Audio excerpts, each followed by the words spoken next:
Assalamualaikum warahmatullahi ta'ala wabarakatuh.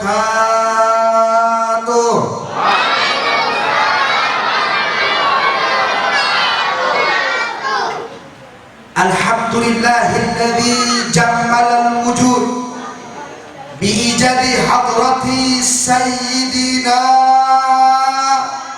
Muhammadin imamil muttaqin sayyidil ghurril muhajjalin wa ala alihi wa ashabihi ghurril mayamin. Allahumma fasalli wa sallim wa barik wa karrim wa majid wa azim wa an'im ala sahibil liwa'il ma'qud wal hawdil mawrud alladhi tarakana ala mahajjatil bayda wa syari'atil gharra sayyidina Muhammadin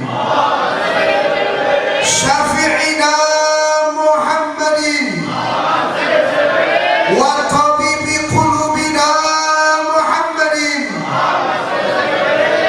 imamil muttaqin sayyidil ghurril muhajjalin wa ala alihi wa ashabihi ghurril mayamin. Ya Fattahu ya Alim, amma ba'd. Yang sangat kami muliakan dan kami hormati guru kita bersama, panutan kita bersama, selaku khaliful majlis al-istighatsah al-muhammad, beliau al-mukarram al-ustaz Jayadi, yang kita doakan mudah-mudahan adanya beliau di tempat ini mudah-mudahan menjadi sumber keberkahan. Amin ya rabbal. Mudah-mudahan Allah Subhanahu wa taala panjangkan umur beliau, Allah berkahkan umur beliau, Allah sehatkan badan beliau, Allah sehatkan jasmani rohani beliau, dan Allah Subhanahu wa taala kuatkan, lapangkan urusan beliau. Amin ya rabbal. Begitu juga anak-anak beliau yang tadi subhanallah telah memberikan tausiah kepada kita, yang anak beliau, putra beliau masih belajar di pondok pesantren An-Nur Ciseeng. Mudah-mudahan anak-anak beliau, baik si Agas, baik si Zakwan, dijadikan anak yang soleh dan soleh. Amin. Amin. Dan anak-anak kita juga mudah-mudahan keluar daripada majlis ini dijadikan anak yang soleh dan soleh. Amin ya rabbal. Para asatid yang saya muliakan, juga di sini ada As-Sayyid Al-Habib Rafi Al-Habib. Alhamdulillah kehadiran satu cucu baginda agung Nabi besar Muhammad sallallahu alaihi wasallam, yang mudah-mudahan majlis Ar-Ruhama ini makin berkah. Amin ya rabbal. Segenap para aparatur pemerintah, baik sipil maupun Polri, Bapak Lurah, Bapak RT dan Bapak RW, segenap bapak-bapak para pejabat yang tidak saya sebutkan namanya satu persatu, tapi tidak mengurangi serta azim dan hormat saya kepada beliau-beliau yang kita doakan mudah-mudahan pemimpin kita, RT kita, RW kita dijadikan RT RW yang amanah, sehingga insya Allah dapat menimbulkan keberkahan di tempat kita. Amin ya rabbal. Ibu bapak hadirin hadirat yang insya Allah dimuliakan oleh Allah Subhanahu wa taala, sebentar saja saya tambahkan sedikit. Kenapa kita memperingati daripada hari kelahiran baginda agung Nabi besar Muhammad SAW? Kenapa jadi pertanyaannya? Kita peringati hari kelahiran Nabi. Kenapa jadi pertanyaannya?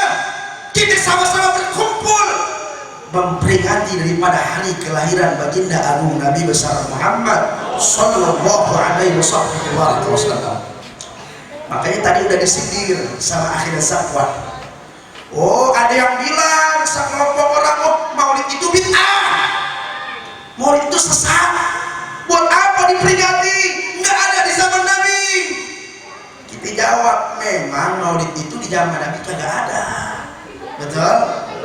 Memang maulid itu di zaman Nabi kagak ada, tapi bentar kita lihat dulu isinya apaan? Betul? Betul apa?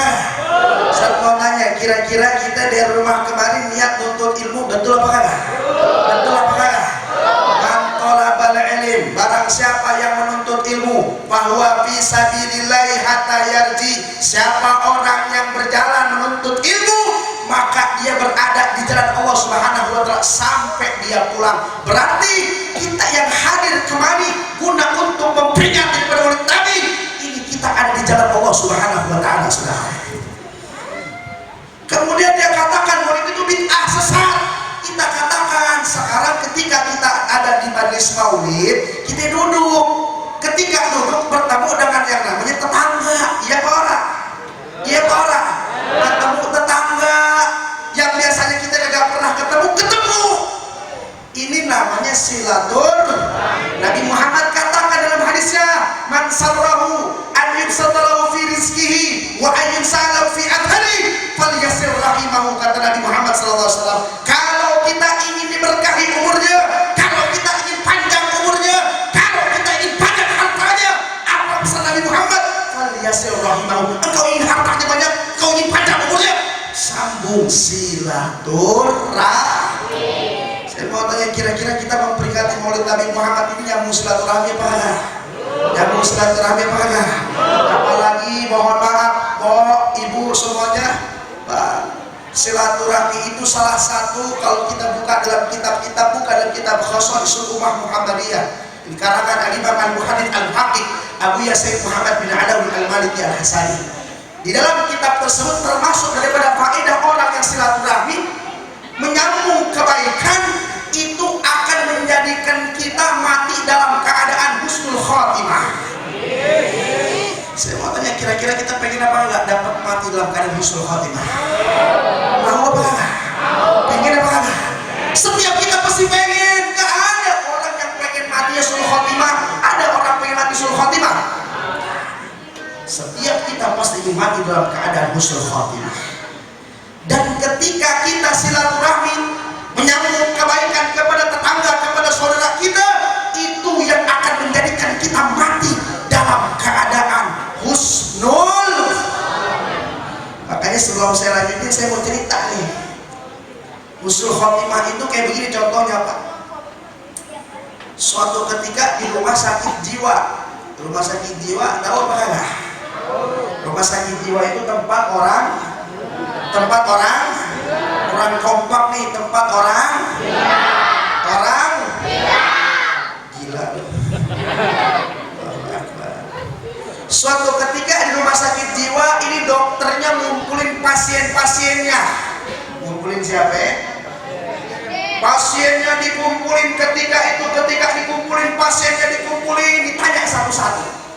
Semua pasien-pasien kalau ditanya sama dokternya bisa, berarti ini pasiennya yang katanya gila dia udah sembuh. Udah ditanya orang yang pertama ketika itu datang, ditanya ketika itu sama dokternya, ini apa? Oh itu kaki.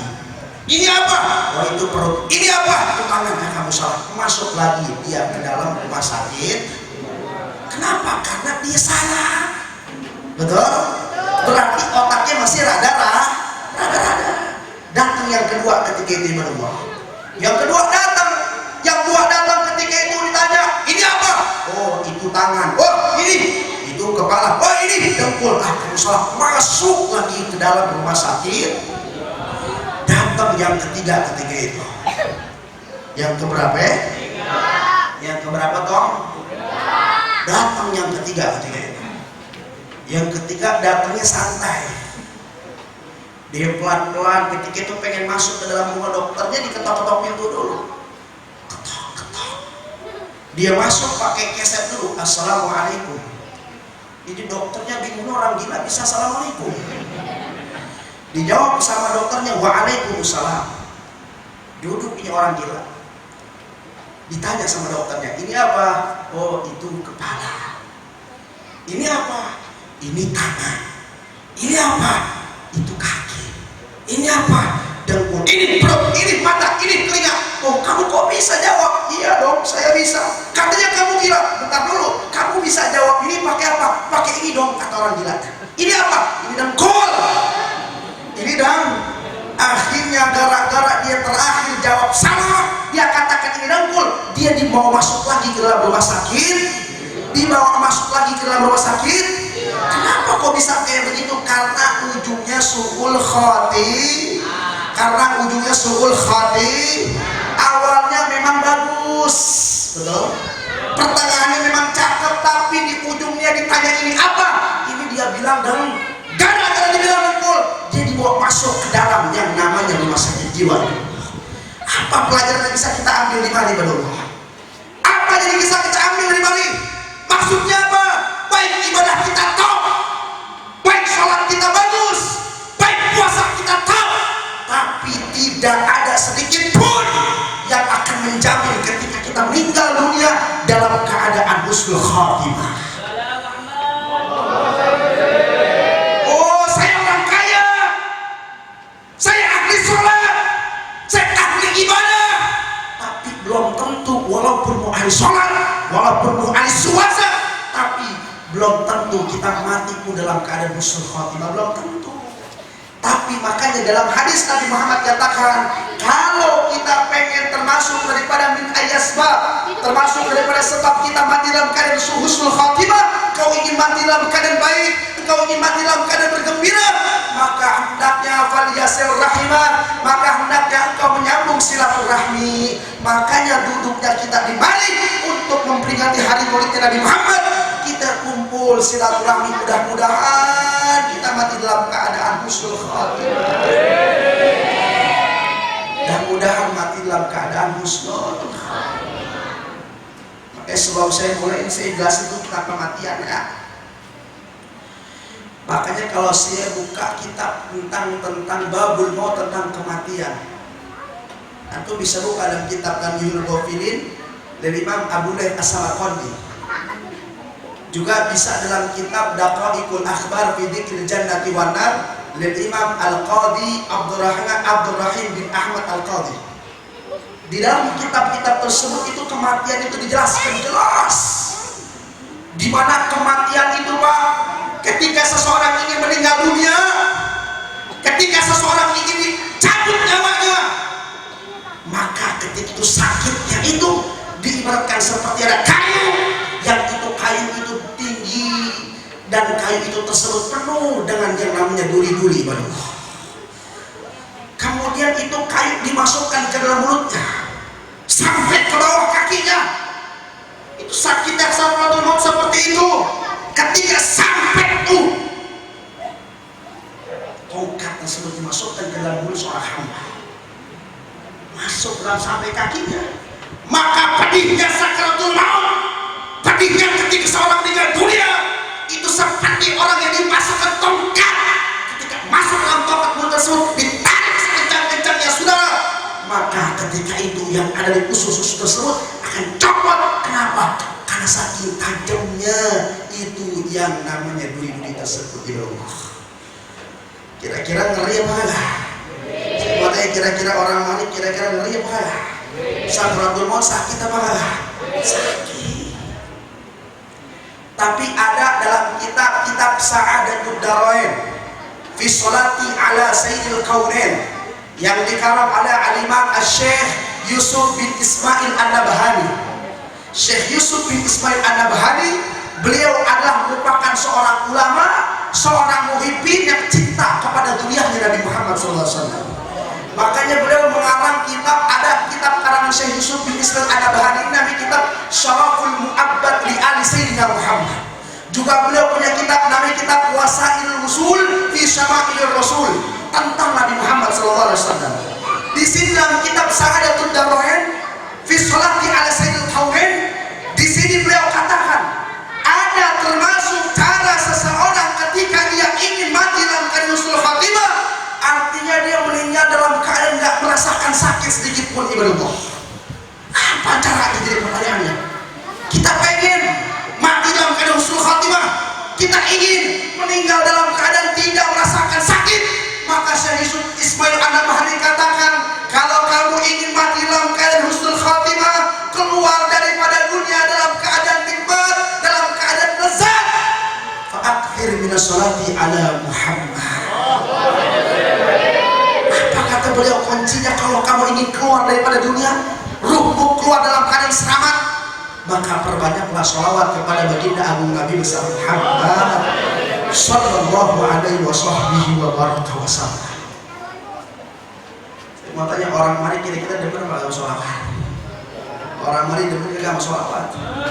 Harus kita demen sama cinta sama sholawat. Wajib kita cinta sama sholawat. Kita ngaku cinta sama Nabi Muhammad. Kita katakan cinta kepada Rasulullah. Apa yang sudah kita perjuangkan untuk Rasulullah, apa yang sudah kita berikan untuk Nabi Muhammad. Beliau Nabi Muhammad yang sujud minta ampun kepada Allah. Gak lain gak bukan yang dimintakan ampun tersebut adalah untuk umatnya. Beliau pernah sujud. Beliau pernah sujud sampai kakinya bengkak minta kepada Allah.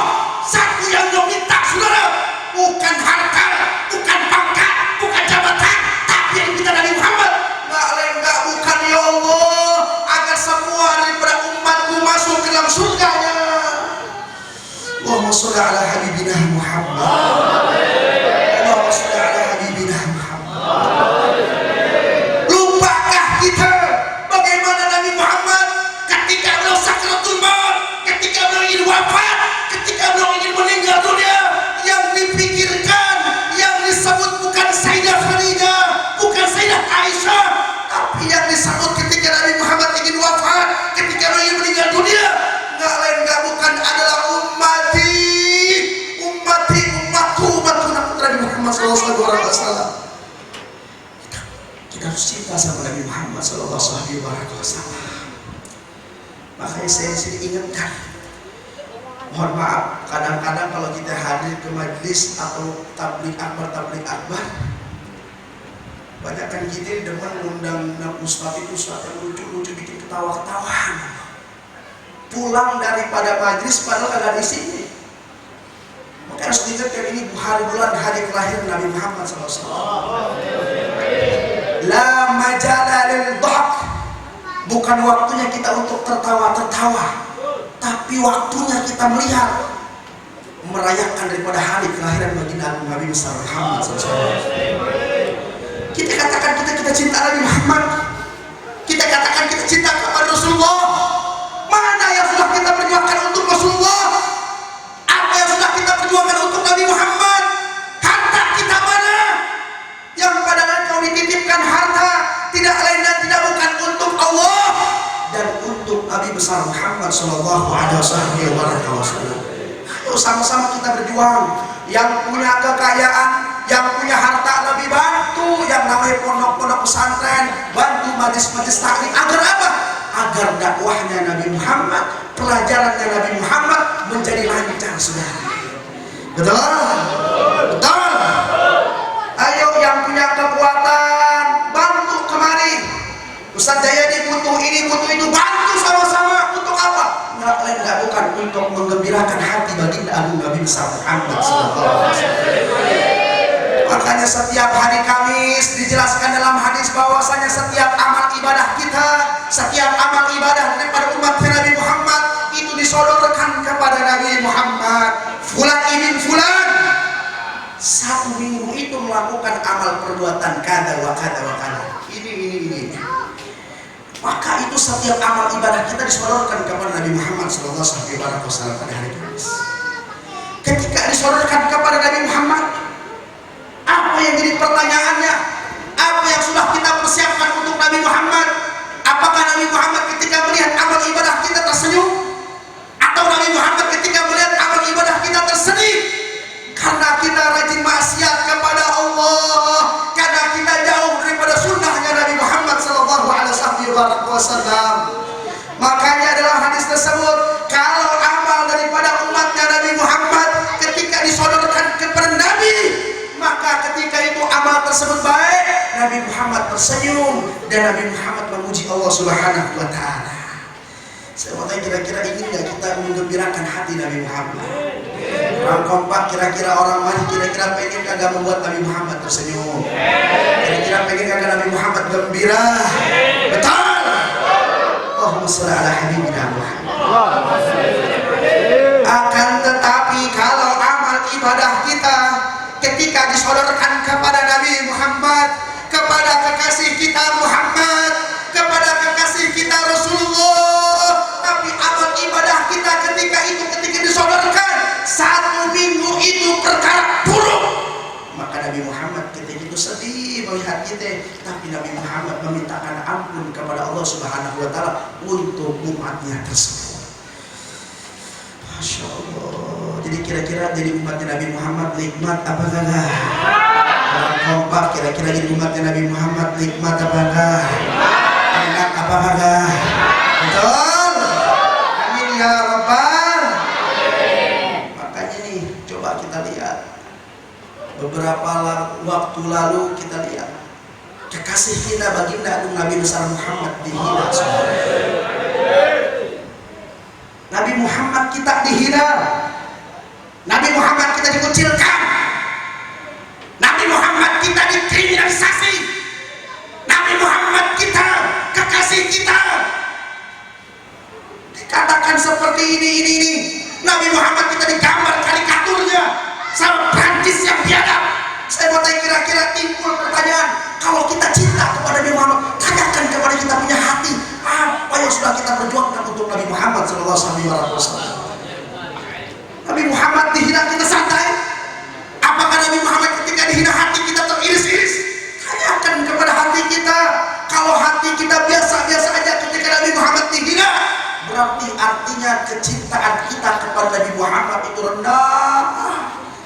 Tapi kalau cinta kita kepada Nabi Muhammad itu kuat, kalau cinta kita kepada Nabi Muhammad tinggi, Nabi Muhammad difitnah, Nabi Muhammad dihina, wajib bagi kita untuk marah kepada siapa orang yang menghina Nabi Muhammad SAW. Makanya ada di Pakistan, di mana? Ini sebelum lanjutin ada cerita. Ini ada cerita, Masya Allah, seorang yang mati dalam keadaan syahid. Ini ada seorang pejuang yang istimewa. Ini berada di tanah Pakistan, di negara Pakistan. Di negara Pakistan ada seorang askar, yaitu seorang tentara. Ini seorang tentara taat dalam beragama. Ini tentara, Masya Allah, cintanya kepada Rasulullah istimewa. Namanya adalah Muhammad Mumtaz Al-Husaini Al-Qadiri. Ini kejadiannya pada tahun 2016 pada tanggal 29 Februari yang bertepatan pada tanggal 20 Jumadil Awal 1437 Hijriah. Ini yang namanya seorang syahid, orang yang mati dalam keadaan syahid yang cinta kepada Nabi Muhammad, namanya adalah Muhammad Mumtaz Al-Husaini Al-Qadiri. Beliau ini merupakan seorang tentara.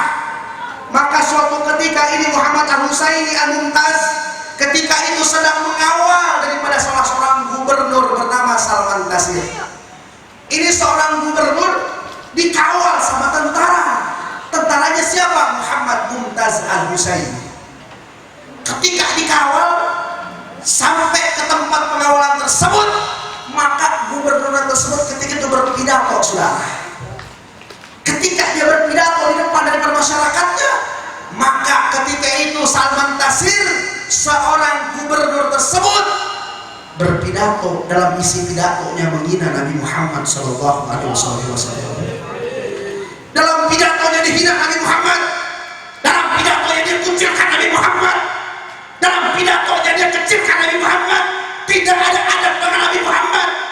Maka ketika itu Muhammad Mumtaz, seorang tentara tersebut yang mengawal gubernurnya tadi, langsung kokang senjata ditembak, 40 peluru berada di tubuh daripada gubernur yang menghina Nabi Muhammad SAW. Dia yang mengawal Nabi, dia yang mengawal daripada gubernur tersebut. Nabi Muhammad dihina, dia marah. Nabi Muhammad dikucilkan, dia tembak, dia kokang senjata, 40 peluru masuk ke tubuh daripada gubernur tersebut, saudara. Akhirnya ini si Muhammad Mumtaz Al-Husaini ketika itu ingin dihukum ibadallah. Ketika dia pengen dihukum, maka hukuman tersebut berlaku bagi dia untuk dihukum gantung sampai mati, saudara, di Pakistan. Maka ketika dia di penjara, orang-orang pada nanya, pada bilang kepada Muhammad Mumtaz, wahai Muhammad Mumtaz, apakah engkau sebentar lagi akan difitnah? Engkau sebentar lagi akan digantung? Engkau sebentar lagi akan dihukum sampai mati? Apakah engkau menyesal membunuh gubernur yang tadi menghina Nabi Muhammad? Apa dia katakan ketika itu? Muhammad Mumtaz katakan, demi Allah, jikalau aku memiliki 50 juta nyawa, maka akan aku korbankan untuk membela Nabi Muhammad. Lihat bagaimana kecintaan beliau. Kalau beliau punya 50 juta nyawa, beliau akan korbankan untuk membela Nabi Muhammad SAW. Maka ketika itu Muhammad Mumtaz digiring ketika itu Allah. Ketika digiring pengen digantung, maka ketika itu orang-orang pada ngeliat. Ketika orang-orang pada ngeliat, maka ketika Muhammad Mumtaz tersebut berjalan, dia berjalan ketika ingin digantung dalam keadaan tersenyum ya Allah. Dia berjalan sambil tersenyum, dia berjalan sambil gembira, padahal Muhammad Mumtaz akan digantung sampai mati. Maka ketika itu diusut, ternyata kenapa dia tersenyum? Karena ketika dia ingin digantung, dia selalu didatangi Nabi Muhammad SAW. Dia dimimpikan Nabi Muhammad, dia didatangi Nabi Muhammad, dan Nabi Muhammad menunggu dia ketika dia selesai digantung. Ibadallah, dia kenapa digantung? Kenapa dia dicintai Nabi? Dia bela Nabi Muhammad. Kalian ngaku umat Islam, kalian ngaku cinta kepada Nabi, kalian harapkan syafaat Nabi, tapi kalian tidak bela Nabi Muhammad, kalian tidak agungkan Nabi Muhammad. Mana keislaman kita jadi pertanyaannya? Oleh karena itu saya ajak daripada orang, mari majlis taklim ar-ruhama, ayo sama-sama kita cinta Nabi Muhammad SAW. Ustaz, bagaimana cara kita cinta sama Nabi? Maka caranya ayo sama-sama hadiri, ramaikan majlis-majlis taklim, makmurkan majlis-majlis taklim. Ustaz Zayadi subhanallah punya sumbangsi tadi, makanya saya sedih banget. Kita lihat daripada anak-anak kita kecil-kecil udah pinter banget hafalin hadis. Ya Pak, kecil-kecil tadi, ya Allah, ditanya hadis ini apa, periwayatnya siapa, sanadnya bagaimana, ini subhanallah. Makanya tadi saya ingat anak kecil kayak begitu kok, saya ingat ada dalam kitab Al-Qirtas. Kitab apa?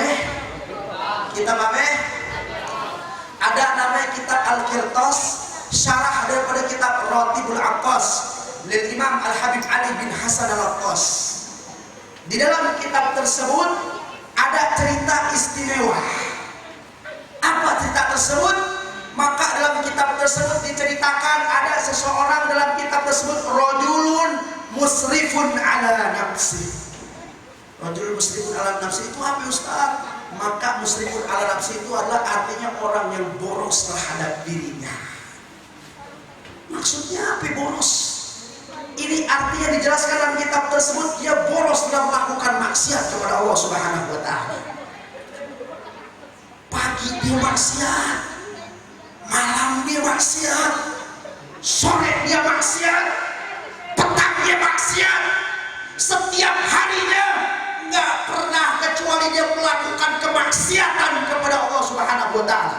Setiap detiknya, setiap jamnya, ini orang maksiat mulu kepada Allah Subhanahu wa Ta'ala.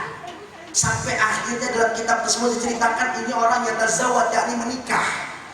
Ketika dia menikah, subhanallah, 1 tahun 2 tahun dia dikaruniai dengan yang namanya seorang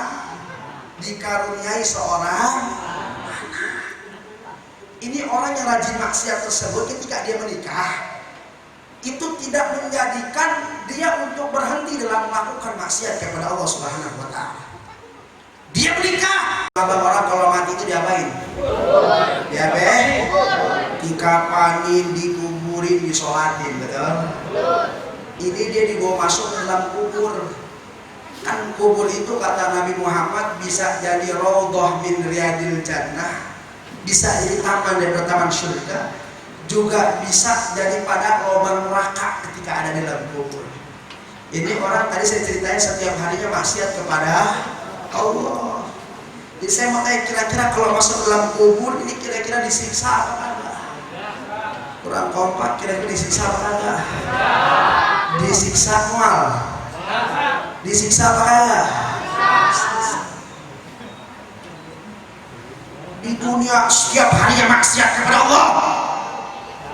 Masuk dalam kubur, itu malaikat udah gemes banget nyiksa itu orang. Masuk dalam kubur, disiksa habis-habisan. Sebagaimana dia di dunia nggak pernah berhenti untuk maksiat kepada Allah, maka ketika itu juga ketika dia masuk ke dalam kubur, tidak ada waktu kecuali disiksa sama malaikat karena maksiat kepada Allah Subhanahu wa Ta'ala. 1 tahun dia disiksa, 2 tahun dia disiksa, 3 tahun, 4 tahun sampai 5 tahun. Maka kan ketika dia meninggal, dia tinggalin seorang anak. Maka anaknya udah mulai gede. Maka dalam kitab tersebut dijelasin ketika anaknya sudah mulai besar, maka ibunya tersebut meletakkan kepada salah seorang guru. Ini anaknya di dunia yang padahal bapaknya di dalam kubur dalam keadaan disiksa, maka anaknya tersebut ketika itu mulai belajar mengaji kepada Allah. Anaknya tersebut mulai membaca Al-Quran, anaknya tersebut mulai bisa belajar membaca Al-Quran. Maka ketika itu anaknya bisa membaca Bismillahirrahmanirrahim. Ketika anaknya bisa baca Bismillah, maka ketika itu ada suara hati. Allah berpesan kepada malaikat. Apa pesan Allah ketika itu? Wahai malaikatku, jangan kau siksa lagi hambaku. Sebab apa? Sebab anaknya sudah bisa membaca Bismillahirrahmanirrahim. Allah malu menyiksa seorang ayah yang anaknya bisa membaca Bismillahirrahmanirrahim.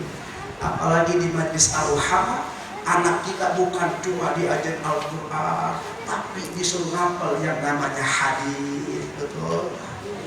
Saya mau tanya, kira-kira bapak-bapak, ibu-ibu, kira-kira senang apa gak punya anak kayak tadi? Senang apa gak punya anak nanti yang bisa menolong kita ketika di neraka? Ketika di akhirat, anak kita nolongin kita, nikmatnya gak kira-kira kalau begitu? Makanya saya pernah dengar, saya melihat baca dalam satu riwayat. Ini cerita harus dipahami sama bapak-bapak. Maka suatu ketika dalam riwayat tersebut, ketika itu dalam persidangan akhirat ketika itu ada seorang anak. Ini seorang anak diponis ketika di mahsyar, dihisab ketika itu, ternyata amal buruknya lebih banyak daripada amal kebaikannya. Kalau amal buruknya lebih banyak daripada kebaikannya, artinya dia termasuk daripada penduduk ahli neraka. Allah. Akhirnya ketika itu anak tersebut digiring pengen dibawa masuk dalam neraka.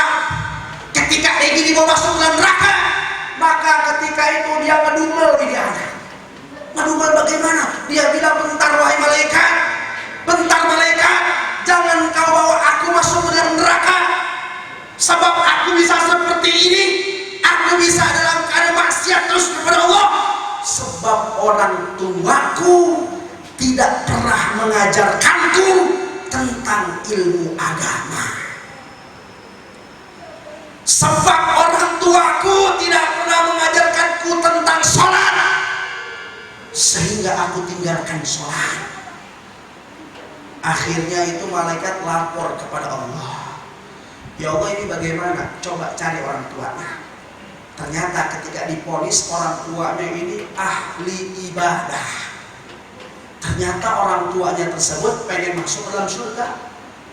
Ketika dia satu langkah pengen masuk surga, diberhentiin sama malaikat. Bentar. Kenapa bentar? Ini ada satu hak lagi yang belum terpenuhi. Siapa? Ini anakmu protes sekarang. Kok bisa? Iya. Dipertemukan itu anaknya yang maksiat kepada Allah yang ingin dimasukkan ke dalam neraka, dan orang tuanya yang satu langkah lagi ingin masuk ke dalam surganya Allah Subhanahu wa ta'ala. Dihadapkan kepada Allah ketika itu, ini seorang anak tersebut berkata kepada Allah, ya Allah, memang ini orang tuaku, memang ahli ibadah, sholatnya Masya Allah, tapi orang tuaku tidak pernah mengajariku ilmu agama. Saat dia sholat, dia tidak mengajakku untuk sholat. Saat dia puasa, dia tidak mengajariku puasa. Sehingga ketika dia asik-asik sholat, orang tuaku tidak melarang aku untuk meninggalkan perkara dunia tersebut. Maka kalau sekarang aku masuk ke dalam neraka, sedangkan orang tuaku masuk dalam surga, bentang, saya masuk neraka ini gara-gara orang tua saya nggak ngajari saya agama. Akhirnya ketika itu Allah katakan, apa yang Allah katakan ketika itu? Adkhilhum ilan nar, masukkan orang tuanya dan anaknya ke dalam neraka, kata Allah Subhanahu wa ta'ala. Na'udzubillahi min. Padahal orang tuanya rajin ibadah, puasanya top, ibadahnya top, sholatnya Masya Allah, tapi karena anaknya tidak diajarkan ilmu agama, anak tersebut yang akan menuntut dia masuk dalam neraka Allah Subhanahu wa ta'ala. Di riwayat yang lain diceritakan, ada seorang anak yang ahli ibadah kepada Allah. Ini seorang anak ketika itu sudah divonis masuk ke dalam surga. Ketika dia pengen masuk ke dalam surga, maka ketika itu anaknya tersebut tengok kiri, tengok kanan, disuruh sama malaikat, udkhulul jannah wa tana'am bi ibadatik, kamu masuk ke dalam surga, kamu senang-senang. Apa kata anaknya tersebut? Bentar malaikat, saya kalau pengen masuk surga, hati saya kurang tenang. Kenapa kurang tenang? Karena saya mikir orang tua saya, bapak saya kira-kira udah masuk apa belum. Kalau saya masuk ke dalam duluan, sedangkan orang tua saya belum masuk, hati saya belum tenang. Akhirnya di malaikat tersebut bilang, ya udah dicari dulu orang tuanya. Ketika dicari orang tuanya, ternyata subhanallah, ini orang tuanya divonis masuk ke dalam neraka Allah Subhanahu wa ta'ala. Sehingga ketika orang tua tersebut pengen masuk ke dalam neraka, ditanyakan sama malaikat, apakah engkau orang tua daripada fulan ibn fulan? Iya, aku adalah orang tuanya. Sebentar, anakku ingin bertemu. Ketika ingin bertemu, anaknya tersebut berkata kepada Allah, ya Allah, memang ini orang tuaku selalu maksiat kepadamu, tapi mohon maaf ya Allah, orang tuaku yang mengajariku ilmu agama, orang tuaku yang meletakkan aku di seorang guru, sehingga aku belajar ilmu agama, sehingga aku taat kepadamu. Maka kalau sekarang kau masukkan aku ke dalam surga, aku bisa masuk surga, aku bisa taat karena berkah daripada orang tuaku ketika di dunia. Maka kalau sekarang aku masuk ke dalam surga, sedangkan orang tuaku masuk ke dalam neraka, aku tidak ridho ya Allah. Maka apa yang dikatakan Allah ketika itu, ya malaikati adkhilhum ilal jannah, masukkan anaknya, masukkan orang tuanya ke dalam surganya Allah Subhanahu wa ta'ala. Saya mau tanya kira-kira nikmat apa kalian kalau begitu? Nikmat apa kalian? Makanya merupakan suatu kebodohan kalau ada orang, kalau anak saya di orang pesantren, masa depannya suram, ijazahnya kagak jelas, kerjanya kagak jelas, mohon maaf. Nanti kalau kita mati, masuk ke dalam kubur, yang ngajiin kita, yang bisa ngaji siapa? Betul apa kagak? Betul apa kagak? Meninggal dunia dalam keadaan terbujur kaki. Yang kita butuhkan, yang kita harapkan bukan uang yang jutaan. Masuk ke dalam kubur, dibungkus dengan kain kafan, bukan lagi harta perhiasan yang kita harapkan di Allah. Yang kita inginkan adalah doa yang dikirimkan oleh anak-anak kita. Timbul pertanyaan, sudah sejauh mana kita punya anak bisa ngaji? Jangan sampai penyesalan datang ketika kita sudah meninggal dunia tapi anak kita nggak bisa baca Quran. Makanya saya iris banget lihat di internet orang tuanya meninggal dunia, anaknya nggak bisa ngaji, malah disetelin YouTube surah Yasin. Allahu Akbar. Maknya meninggal, dia nyari tukang son. Dia bilang tukang son, mic-nya mana, buat apaan? Lu mau ngaji? Bukan, juga mau nyetel YouTube. Kira-kira itu emaknya kalau istilah nanti bisa bangun lagi itu dikeplak tuh anak. Iya makanya betul? Nah, tanyakan ke diri kita masing-masing. Kita yang lebih tahu bagaimana anak kita. Anak bisa jadi anak yang soleh, juga bisa anak yang salah. Anak yang soleh, anak yang akan membawa kita masuk ke dalam surga. Anak yang salah, anak yang bakal bisa bawa kita ke dalam nerakanya Allah Subhanahu. Makanya saya suka sedih Pak. Saya belajar di pesantren dari dulu 2010 saya SMP di Pondok Pesantren Riyadul Jannah. Saya SMA di Pondok Pesantren Darul Lubah Dakwah di Pasuruan, Jawa Timur. Saya melanjutkan S1 saya alhamdulillah jurusan hukum, S1 di Pondok Pesantren Darul Lubah Dakwah. Terus sampai sekarang saya terus masih belajar ngaji. Enggak bukan, saya pengen gembirain saya punya hati orang tua. Sebab saya kadang-kadang suka sedih, ya Allah. Orang tua kita berjuang, orang tua kita yang diharapkan itu bukan anak yang berpangkat-pangkat. Yang orang tua kita harapkan itu adalah orang tua yang anaknya itu bisa menjadi qurratul ain, bisa menggembirakan kita punya hati. Buat apa pangkat jabatan, tapi mohon maaf enggak menyelamatkan anak kita di dalam nanti ketika di dalam barzakh. Itu apa ya? Saya mau tanya, kira-kira orang mari siap untuk anaknya dimasukkan ke dalam pondok pesantren? Orang kompak siap kira-kira untuk hadir majlis Ar-Ruhamah? Siap untuk titipkan anak-anaknya di majlis Ar-Ruhamah? Betul? Amin ya Rabbal. Yang terakhir saya jelaskan lagi saudara, kita masih ada di bulan maulidnya Nabi Muhammad. Intinya kalau kita ingin dikenal Nabi Muhammad, ayo sama-sama banyak sholawat kepada baginda agung Nabi besar Muhammad. Kita nggak mau cinta sama Nabi, banyak-banyak menyebut Nabi, banyak sholawat kepada Nabi. Sebab di dalam hadis dijelaskan ajmalul la'awat hina yunadi ar-rasul rajula bismihi faqad a'jaba ar-rasul wa sa'ala ila rasul faqala kaifa ta'rifuni ya Rasulullah.